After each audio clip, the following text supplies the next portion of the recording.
What's good, y'all? Welcome back to another episode of In the Loop, Out the Mix. I'm your host, Jace 2 Cents, and today we're talking about why you keep getting into toxic relationships. Remember, I'm just a guy with an opinion, so please take everything I say with a giant grain of salt. With that being said, let's hop into my first point.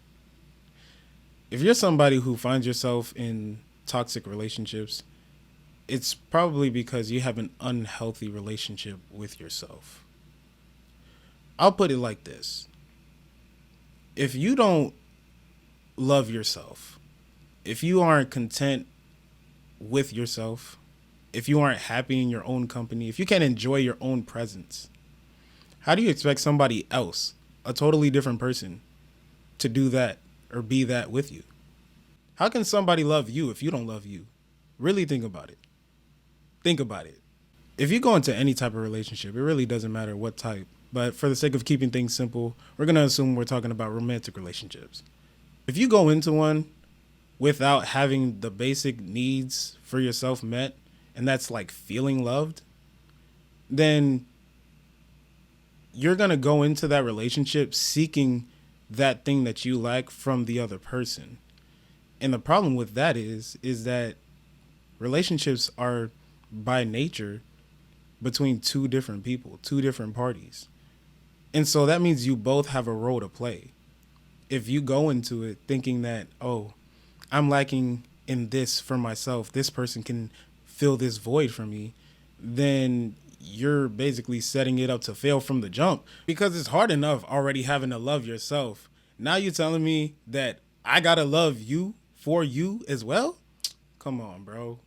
Come on. That's something that I wish I knew before I got into my first relationship, because it would have saved me, well, one, probably a lot of heartbreak, and two, a lot of frustration, because I was holding someone else to this standard of things they had to do for me that I wasn't even doing for myself. And that eventually puts a strain in the relationship, from the person building up resentment towards you to you building up resentment toward them for not meeting your unrealistic standards. It's like it brings unnecessary problems, in the sense that had you had your, I guess I'll say, priorities straight, there would be so much that you could be getting out of the relationship. So much that you could be appreciating about the person and what they do for you that you're overlooking because you are lacking in something that they just simply can't give you. Put it simple, you have to learn how to love yourself before somebody else can love you. And until you actually learn that, until you do the work to learn how to love yourself and appreciate your own company, it's not going to work out with somebody else. At least I don't think so. Moving on to my next point, it's also very important to be very intentional with what you're looking for in a partner and who you choose to be in a relationship with. So I was watching this Leo Skeppy podcast episode, and he suggested this exercise that would not only help you learn how to love yourself, but it will also help weed out the people who you might actually want to entertain to be in a relationship with. And he basically said to make a list of all the things that you would want out of your partner, things that you would like them to do for you, just qualities that you would want them to have, and then start doing those things for yourself. Start being those things yourself. And what happens over time is not only do you learn how to love yourself, but it also serves as like kind of having a little compass to help you navigate who's really worthy of your time or not. Because let's start with giving those things to yourself. If you're able to give the things that you're looking for in a partner to yourself, well, one, that solves the first problem with learning how to love yourself. But two, it also keeps you from wasting time, in the sense that you won't be lackadaisically just choosing people off of superficial things that to be partners with. Like, put it like this. If you're talking to somebody and you have this list of qualities that you're looking for in a partner, and you know that they don't match any of them, which I would find hard to believe, but like if they don't match any of those qualities that you want in a partner, at that point you got to ask yourself, like, do you actually like this person, or is there some fantasy that you're hoping to fulfill in your head? Do you actually like this person, or are you just lusting after them for how they look, just treating them like a piece of meat? That's where having these having this guidance is helpful. And without having these guidelines to go by when you're choosing somebody who you want to entertain, choosing someone to partner up with, it makes it that much easier to get lost in the sauce. It makes it that much easier to waste your time. You ever felt like that? Like you talk to somebody for like 3 months, and after 3 months of talking to them, you figured out that you just wasted your time. They're not actually being serious about you. They're doing things on the side that you don't approve of. I'm not saying having the list of things you're looking for in a partner would have prevented that. I will say though, after a few weeks, you can tell if somebody is going to fill out the basic needs on that list that you make, right? Like if you want somebody who is punctual. That's like such a random example. But if you want a partner who's punctual and that person's always late to whatever it is you plan. Hey, that's one example. Someone who's good at communicating, but they always take forever to respond back to you and get back to you on for whatever reason, with no good explanation as to why it took forever. These are the types of things that I'm talking about. Or even a big one, like for me, I have someone who has the same beliefs as me. If I'm talking to somebody and they don't have the same beliefs as me, I mean, we could be cool friends, but in terms of like you being my life partner, that's kind of dead. So this is what I'm talking about. Don't go 3 months of talking to somebody, telling yourself, oh, I just want to get to know them better and see where things could potentially go. Nah, don't play yourself. Don't play yourself. I've played myself many times like that, and it always ended in me getting burned. Don't be like me. Make a list and just, I'm not going to say start holding people to that standard like to a T. Like if you have 20 different things you're looking for in a partner, go you. You're very thorough. But if somebody only measures up to like 10 out of the, man, can I speak? If somebody only measures up to 10 out of the 20, I don't think that's a reason to write them off. Have some essentials, stick to those essentials. If they meet the essentials, weed them out from there. But yeah, just be more intentional. And if you follow through with that exercise, it'll save you some time and it'll make what you're looking for that much clearer. You don't know what you're looking for until you know what you're looking for. All right. On to my next point. Another reason why you might find yourself in toxic relationships is probably because you or the people that you choose are lacking in maturity. What do I mean exactly? Well, if you were following what I said earlier about a relationship between, my goodness, what is going on? A relationship being between two different people, then you'll understand that as two individuals, as two people with differing goals, differing interests, you're not always going to be on the same page. You're not always going to agree. You're not always going to want the same thing. That is okay. What's not okay is not understanding that. Not understanding that a healthy relationship comprises of compromise. A healthy relationship comes with being accepting of your differences. If you go into a relationship like I've done in the past, thinking that, oh, this person has to like this, and this, and has to do what I want to do on this day at this time, or they gotta go, good luck. Good luck finding a partner like that, yo, because people aren't robots.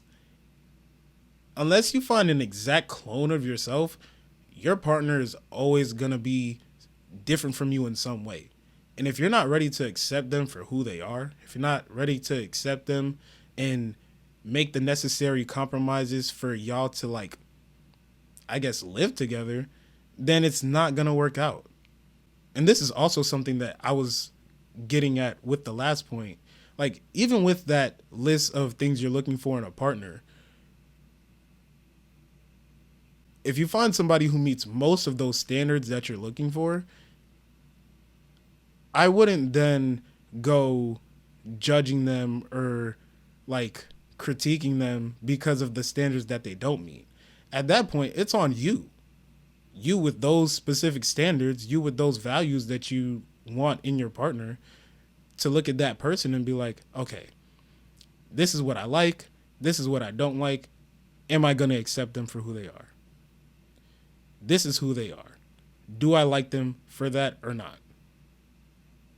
If the things that you don't like about them are a deal breaker, don't try to change them or don't fault them for that. There's plenty of other people. Go find somebody else. I'm not saying there's going to be somebody who meets all 20 of your standards. That's not what I'm saying. But I'm saying if the standards that they don't meet are a big deal to you, okay, that's cool.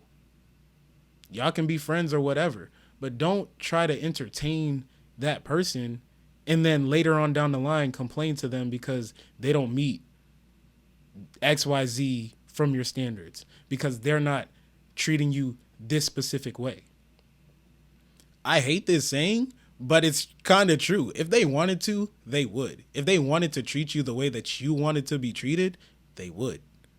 You hear all those stories about people who break up and then the person who was complaining they never got treated a certain way, that their ex will move on and treat the other person exactly the way they wanted to be treated. It's because they like them enough to do that of their own free will. If someone's not treating you the way you want to be treated, just move on. Don't try to change them to treat you a certain way. They're not your child. They're not your dog. You can't show them exactly what you want them to do and they're always going to do it. They're not robots. Okay? If you want somebody who's going to do that for you, you better go build an AI or a robot or build something that's going to do it, because a person's not going to do it. That's the point I'm trying to get at. Okay?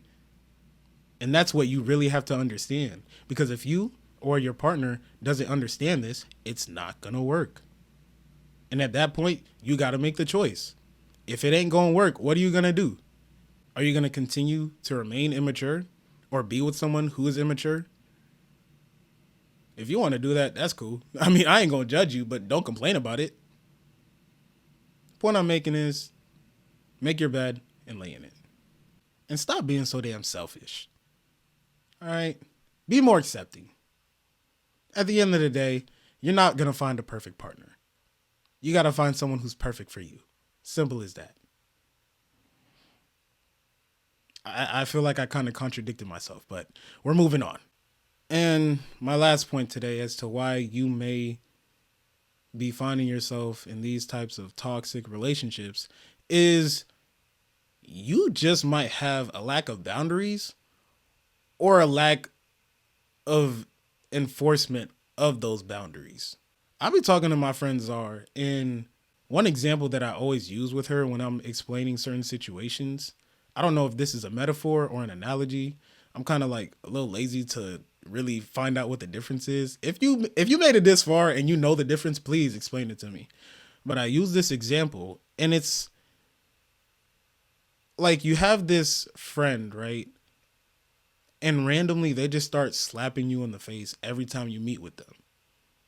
The first time you're just like, bro, that was weird. And then you just sweep it under the rug. You figure it's no big deal. It was probably an accident. Then you meet with them again, like a week later. And then they slap you again. Now at that point, this is the second strike. For most people, that's enough to write somebody off. But you genuinely love this person. So you're just like, yo, why you keep slapping me? And then they're like, oh, I slapped you? I didn't even realize it. So you're just like, oh, maybe we're both just confused. I'm going to let it slide. So you let it slide. You see them again a few days later. And now you're just like, all right, I told them twice. They definitely not going to do it again. The second you meet up with them, they slap you across the face one more time. Yo, you've already communicated, like, what are you doing? You've already let them know you don't appreciate how they're treating you. At that point, a pattern has already been established. They're probably going to keep treating you the same way because you've allowed it to go on for so long. So you can either continue to let them slap you every single time you see them, or you could do the mature thing and tell them something like, yo, I love you and I want to continue being friends, but I don't appreciate the actions you're taking. They're actively hurting me. I told you multiple times. You're not stopping. I'm going to have to take a step back from our friendship. Notice how you didn't say you want to cut them off. You didn't say you want to, like, you didn't make it a bigger deal than it had to be. You just let them know what's up. Like, yo, you're hurting me and it doesn't seem like you want to stop. So I'm going to take a step back. I'm going to love you from a distance. If you don't have any boundaries, if you don't have any, I guess, deal breakers that you make known and that you actually stand behind, because it's one thing to say things that you don't want your partner to do to you. It's another thing to actually carry out on those things, to stand on it. If you don't do this, if you don't set boundaries, if you don't enforce these boundaries, you're essentially a walking mat. They're going to walk all over you because they know they can. And that's where having a healthy relationship with yourself comes in so handy. Because if you love yourself, you're not going to continue to let somebody hurt you for the sake of keeping them in your life. Now, as a Bible believing man, the Bible does say to live at peace among others as much as it relies on you. Yes, that is true. It also says to love others as you love yourself. Notice the caveat, as you love yourself. If you love yourself, you're not going to continue to let somebody hurt you for the sake of hurting you. You're not going to continue to love somebody at your own expense, because that wouldn't be loving of yourself. So at that point, that's where you got to love people from a distance. If you love yourself, you'll be okay loving somebody from a distance, okay? It's not the end of the world. You still have them in your life. It's just going to be from a few feet away. They gotta love you from all the way over there because they don't know how to treat you. They don't know how to act. All right. Now, with all that being said, I hope you found value in today's short but very concise episode. I got straight to the point. I know y'all, our attention spans nowadays is cooked, so I have to make these episodes as short as possible, at least when I'm speaking about myself. Eventually, when I have people on, they'll probably be a bit longer. But yeah, that's why you're probably finding yourself in these toxic relationships. So I hope that you take something from today's episode and apply it to your life. And maybe, just maybe, you can see better results in these relationships that you have. If you're listening on Apple Podcasts or Spotify, please leave me a 5-star review. If you made it to the end of this episode on YouTube, leave me a thumbs up and sub if you're new. Come on. Don't watch the pod and then not sub. Come on, man. We're trying to grow. We're trying to make a community here, y'all. You got to help me help y'all. Mostly help me. But that's besides the point. It's been your boy Jay, spreading his 2 cents, one pod at a time. Until next time, I'm out, cuh.